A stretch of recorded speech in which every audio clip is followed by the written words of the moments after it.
சட்டமன்ற தேர்தல் ஏற்பாடுகள் குறித்து தமிழக தலைமை தேர்தல் அதிகாரி அர்ச்சனா பட்நாயக் ஆலோசனையில் ஈடுபட்டுள்ளார். வாக்குச்சாவடி மற்றும் வாக்கு எண்ணிக்கை மையங்களில் மேற்கொள்ளப்பட உள்ள பாதுகாப்பு ஏற்பாடுகள் குறித்து ஆலோசனை நடந்து வருகிறது.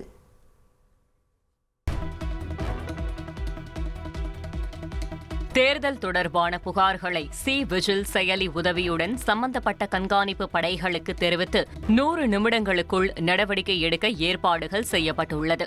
சென்னையில் உள்ள 16 சட்டமன்ற தொகுதிகளில் 48 நிலையான தேர்தல் கண்காணிப்பு குழுக்கள் ஏற்படுத்தப்பட்டுள்ளன. இதேபோல் தொகுதிக்கு 2 வீடியோ கண்காணிப்பு குழு என்ற வீதம் 32 வீடியோ கண்காணிப்பு குழுக்கள் அமைக்கப்பட்டுள்ளன. 16 வீடியோ பார்வையிடும் குழுக்கள், 16 உதவி கணக்கு தணிக்கை குழுக்களும் உள்ளன. மாவட்ட தேர்தல் அலுவலக ரிப்பன் கட்டிடத்தில் அமைக்கப்பட்டுள்ள கட்டுப்பாட்டு அறையில் கண்காணிப்பு படைகளின் பணிகள் கண்காணிக்கப்பட்டு வருகின்றன. பொதுமக்கள் தேர்தல் தொடர்பான புகார்களை தெரிவிக்க கட்டணமில்லா தொலைபேசி எண் அறிவிக்கப்பட்டுள்ளது. தேர்தல் தொடர்பான புகார்கள் வந்தால் விஜில் என்ற செயலி உதவியுடன் சம்பந்தப்பட்ட கண்காணிப்பு படைகளுக்கு விவரம் தெரிவிக்கப்பட்டு 100 நிமிடங்களுக்குள் நடவடிக்கை எடுக்க ஏற்பாடுகள் செய்யப்பட்டுள்ளது. சென்னை அருகே மாதாவரத்தில் வாகன சோதனையில் 40 வைர கற்களை தேர்தல் பறக்கும் படையினர் பறிமுதல் செய்தனர். ஆவணங்களின்றி கொண்டு செல்லப்பட்ட வைர கற்கள் கருவூலத்தில் ஒப்படைக்கப்பட்டன. அசாம், கேரளா மற்றும் புதுச்சேரி மாநிலங்களின் சட்டப்பேரவை தேர்தலுக்கான ஆயத்த பணிகள் விறுவிறுப்படைந்துள்ளன. மின்னணு வாக்குப்பதிவு இயந்திரங்கள் மற்றும் விவிபேட் இயந்திரங்களின் முதல்கட்ட ரேண்டம் முறை ஒதுக்கீடு நிறைவேற்றுள்ளது. புதுச்சேரி சட்டமன்ற தேர்தலையொட்டி 9 பேர் கொண்ட வேட்பாளர் பட்டியலை பாஜக வெளியிட்டுள்ளது. புதுச்சேரி பாஜக தலைவர் VP ராமலிங்கம் ராஜ்பவன் தொகுதியிலும், புதுச்சேரி உள்துறை அமைச்சர் நமச்சிவாயம் மண்ணாடிப்பட்டு தொகுதியிலும் போட்டியிடுகின்றனர்.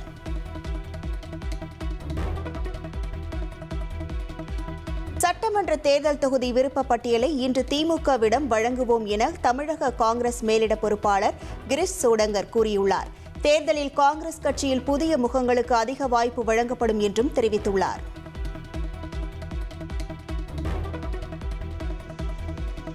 மத்திய அமைச்சர் பியூஷ் கோயலின் சென்னை வருகை ரத்து செய்யப்பட்டுள்ளது. இதனால் அதிமுக பாஜக இடையேயான தொகுதி உடன்பாடு முடிவுக்கு வருவதில் தாமதமாகி உள்ளது. கடந்த வியாழக்கிழமை அதிமுக பொதுச் செயலாளர் எடப்பாடி பழனிசாமி டெல்லியில் மத்திய உள்துறை அமைச்சர் அமித்ஷாவை சந்தித்தார். பின்னர் செய்தியாளர்களிடம் பேசிய அவர் 4 நாட்களில் தொகுதி பங்கீடு இறுதி செய்யப்படும் என்று கூறினார். இந்நிலையில் தேசிய ஜனநாயக கூட்டணியின் மற்ற கட்சித் தலைவர்கள் டிடிவி தினகரன் மற்றும் அன்புமணி ராமதாஸ் ஆகியோர் தொடர்ந்து டெல்லியில் உள்ளனர். இருவரும் அமித்ஷாவை சந்தித்த பின் பியூஷ் கோயல் தமிழகம் வருவார் என எதிர்பார்க்கப்படுகிறது. திமுக கூட்டணியில் விசிகவிற்கு 10 தொகுதிகளுக்கும் குறைவாகவே கிடைக்கும். போராடி தொகுதிகளை பெற வேண்டிய நிலை உள்ளதாக திருமாவளவன் கூறியுள்ளார். பெரிய அளவில் தொகுதிகளை பெற முடியாததால் வேட்பாளர் தேர்வில் நெருக்கடி ஏற்படுகிறது என்றும் அவர் தெரிவித்துள்ளார். திமுக கூட்டணியில் தொகுதி பங்கீட்டில் இழுபறி நீடிக்கும் நிலையில் மார்க்சிஸ்ட் கம்யூனிஸ்ட் கட்சி அவசர ஆலோசனையில் ஈடுபட்டுள்ளது. திமுக 5 தொகுதிகளை ஒதுக்க முன்வரும் நிலையில் 6 தொகுதிகளை ஒதுக்குமாறு மார்க்சிஸ்ட் கம்யூனிஸ்ட் வலியுறுத்தி வருகிறது.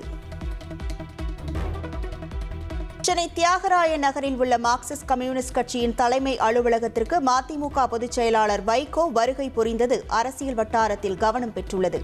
மார்க்சிஸ்ட் அகில இந்திய பொதுச் செயலாளர் MA பேபியையே சந்திப்பதற்காக வருகை தந்ததாக வைகோ தெரிவித்தார். மே 4ஆம் தேதி அரியணை யாருக்கு என்ற தலைப்பில் தந்தி டிவியில் மக்கள் மன்றம் நிகழ்ச்சி நடத்தப்பட்டது. நாளை காலை 11 மணி, இரவு 7:30 மணிக்கு ஒளிபரப்பாக உள்ளது. புதுச்சேரியில் திமுக காங்கிரஸ் இடையே ஓரிரு நாளில் தொகுதி உடன்படிக்கை கையெழுத்தாக உள்ளது. 14 தொகுதிகள் திமுகவும் 14 தொகுதிகள் காங்கிரசும் போட்டியிட 2 தலைமைகளும் ஒப்புதல் தெரிவித்துள்ளதாகவும், ஆனால் ஒரு சில தொகுதிகளில் போட்டியிட 2 கட்சிகளும் விருப்பம் தெரிவிப்பதால் தாமதம் ஏற்படுவதாக புதிய தகவல்கள் வெளியாகியுள்ளது. இதில் விடுதலை சிறுத்தைகள் கட்சிக்கும் இந்திய கம்யூனிஸ்ட் கட்சிக்கும் தலா 1 தொகுதிகள் ஒதுக்கப்பட உள்ளது. திமுக தலைமை மற்றும் காங்கிரஸ் தலைமை நேரடியாக நடந்த பேச்சுவார்த்தைக்கு பிறகு புதுச்சேரியில் விரைவில் தேர்தல் உடன்படிக்கை ஒப்பந்தம் கையெழுத்தாகும். ஆபரண தங்கம் விலை சவரனுக்கு 2640 ரூபாய் குறைந்துள்ளது. ஒரு சவரன் தங்கம் 1,08,960 ரூபாய்க்கும் 1 கிராம் தங்கம் 13,620 ரூபாய்க்கும் விற்பனையாகிறது.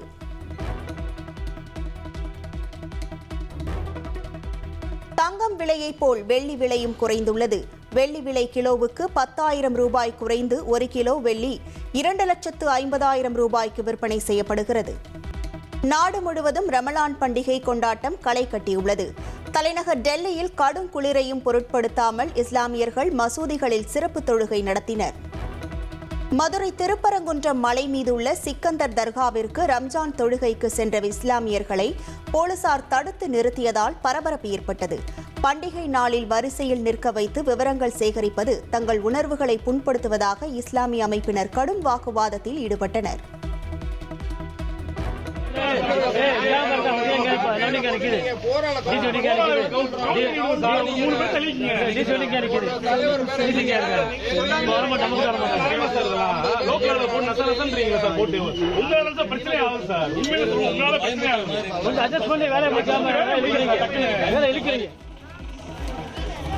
சேலம் மாவட்டம் சூரமங்கலம் அருகே மசூதி முன்பு பொதுமக்களுக்கு விநியோகிக்கப்பட்ட தாவேகாவின் விசில் சின்னம் அச்சிடப்பட்ட தண்ணீர் பாட்டில்கள் தேர்தல் பறக்கும் படையினரால் பறிமுதல் செய்யப்பட்டன. ரம்ஜான் சிறப்பு தொழுகைக்கு வந்தவர்களுக்கு வழங்கப்பட்டதாக கூறப்படும் சுமார் 1000 தண்ணீர் பாட்டில்களை அதிகாரிகள் கைப்பற்றினர். தேர்தல் விதிமுறைகளை மீறி விநியோகம் நடந்ததாக கருதி இந்த நடவடிக்கை எடுக்கப்பட்டதாக தெரிவித்தனர். சேலம் மாவட்டம் கொங்கணாபுரம் ஆட்டு சந்தையில் ரம்ஜான் பண்டிகையையொட்டி விற்பனை களை கட்டியது. 7 கோடி ரூபாய்க்கு விற்பனை நடந்ததால் வியாபாரிகள் மகிழ்ச்சி அடைந்தனர். தூத்துக்குடி மாவட்டம் விளாத்திக்குளம் பள்ளி மாணவி கொலை வழக்கில் கைதான நபர் பாளையங்கோட்டை மத்திய சிறையிலிருந்து மதுரை மத்திய சிறைக்கு மாற்றம் செய்யப்பட்டுள்ளார். சாயல்குடி பகுதியைச் சேர்ந்த தர்ம முனீஸ்வரனை கைது செய்த போலீசார் போக்சோ நீதிமன்றத்தில் ஆஜர்படுத்தினர். 14 நாட்கள் நீதிமன்ற காவல் உத்தரவு பிறப்பிக்கப்பட்ட நிலையில் நெல்லை பாளையங்கோட்டை மத்திய சிறையில் அடைக்கப்பட்டார். இதனைத் தொடர்ந்து காவல்துறை உயர் அதிகாரிகள் மற்றும் உளவுத்துறை அதிகாரிகளின் அறிவுறுத்தலின் பேரில் அவர் மதுரை மத்திய சிறைக்கு மாற்றப்பட்டுள்ளார். இதுகுறித்து சிறைத்துறை அதிகாரிகளிடம் கேட்டபோது நிர்வாக காரணங்களுக்காகவும் பாதுகாப்பு காரணங்களுக்காகவும் இந்த மாற்றம் நடைபெற்றதாக தெரிவித்துள்ளனர். விளாத்திக்குளம் மாணவி கொலை வழக்கில் சம்பவத்தில் ஈடுபட்டவரை கைது புரிந்த போலீசாருக்கு பாராட்டு.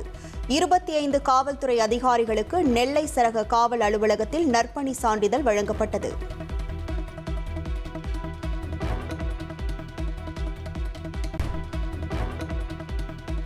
அரியலூர் அருகே சுடுகாட்டில் சடலத்தை எரித்தவர் அதே சிதையில் தவறி விழுந்து பலியானதாக கூறப்பட்ட சம்பவத்தில் திடீர் திருப்பம் ஏற்பட்டுள்ளது.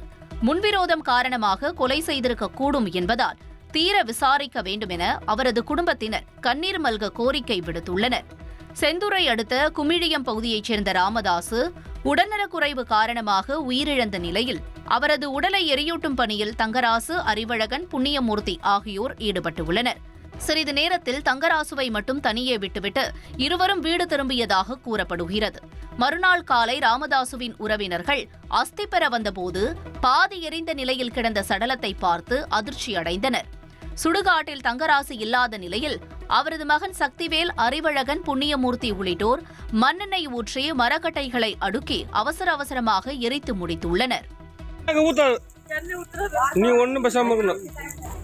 இல்ல இவ்வளவு நாள் இல்லாம இந்த மாதிரி பண்ணிட்டு போறோம்ல, சாராயம் குடிக்கிறது காசு கட்டணும்ல, எல்லாம் செஞ்சது இல்ல.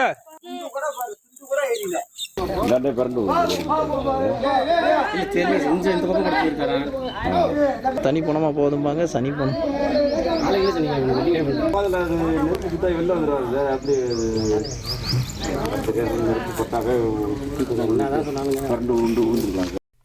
இந்நிலையில் தங்கராசுவை எங்கு தேடியும் கிடைக்காத நிலையில் பாதி எரிந்த நிலையில் கிடந்தது அவர்தான் என மகன் சக்திவேல் மற்றும் மனைவி கருப்பாயி சந்தேகத்தை கிளப்பியுள்ளனர். எதோ பண்ணிருக்காங்க, அதை வாக்கு சம்பள பிரச்சனையோ இல்லை எந்த பிரச்சனையும் தெரியல, ஏதோ பண்ணிருக்காங்க. ஆனால் பண்ணி தள்ளி விட்டுருக்காங்க. இந்த பின்பக்கம் வந்து அடிக்கடி பட்டிருக்கும் போல் இருக்கு. டக்குன்னு உயிர் போல டக்குன்னு அனுப்பிச்சிட்டு வந்துட்டாங்க. அப்படி அங்கே போட்டுக்க அவர் ஏற்படும் இல்லை. 3 பேரை போகிறாங்க, ஒரு இடத்துக்கு வேலைக்கு போகிறாங்க. ஒருத்தர் நைட்டில் வந்து கேலண்டரில் மழை வேற, ஒருத்தரை விட்டு வரலாமா, விட்டு வந்து ஆசு கையோட ஆசு வந்துருந்தவங்க இதான் பண்ணிருக்காங்க அவங்க. அதான் இல்லைன்னா இந்த அளவுக்கு என்ன போயா இருந்தாலும் போட்டு அனால போட்டு விழும்போது எப்போயும் தப்பிக்கிறதுக்கு எதாவது யாராக இருந்தாலும் முயற்சி பண்ணுவாங்க. இது பெறலவோ இடம்லாம் இருக்குது பண்ணிருக்கலாம், ஆனால் எதாவது பண்ணிருக்காங்க, வேலை முடிச்சுட்டாங்க, அப்படியே அனுப்பிச்சு வந்துட்டாங்க. சந்தேகம் தாங்க, எங்களுக்கு சந்தேகம் தான். என் பெருசன் தானா சாவல, என் பெருசனை அடிச்சு நெருப்புல தூக்கி போட்டுக்கணும். இல்லை அவரா உழுந்தா பேரண்டு ஒரு பெட்ரோல் ஊற்றிட்டு கொளுத்துனாவோட பேரண்டு ஓடி விழுவாங்க, உயிர் போவோம்.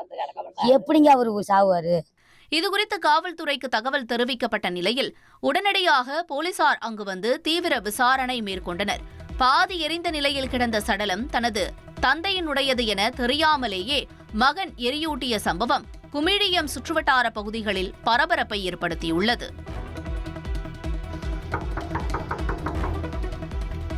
சென்னை பார்க் ரயில் நிலையத்தில் இரவு நேர பணியில் டிக்கெட் கவுண்டரில் நீண்ட நேரம் தூங்கிய ஊழியர் டிக்கெட் கேட்டபோது அலட்சியமாக பதிலளித்த வீடியோ சமூக வலைதளங்களில் பரவி வருகிறது.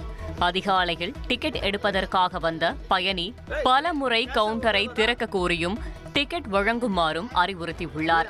இதற்கு ரயில்வே ஊழியர் ரயில் வந்த பிறகு டிக்கெட் எடுத்துக் கொள்ளலாம் என அலட்சியமாக பதில் அளித்ததாக கூறப்படும் நிலையில் ரயில்வே நிர்வாகம் இதுகுறித்து துறை ரீதியாக விசாரணையை மேற்கொண்டு வருகிறது. ஹலோ சார்,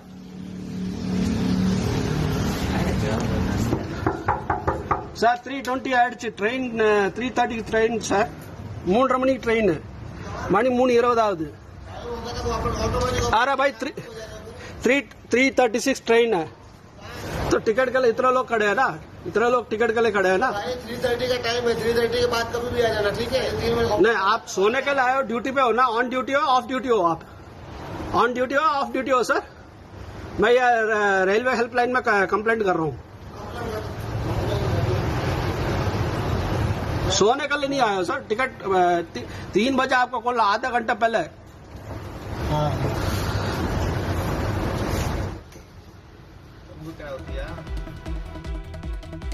சென்னை அண்ணா சாலையில் உள்ள நிறுவனத்தின் மீது பொருளாதார குற்றப்பிரிவு போலீசார் வழக்கு பதிவு செய்துள்ளனர். கிரிப்டோ கரன்சியில் முதலீடு செய்தால் அதிக லாபம் பெறலாம் என 30 கோடி ரூபாய் அளவுக்கு மோசடியில் ஈடுபட்டதாக இந்த நடவடிக்கை எடுக்கப்பட்டுள்ளது.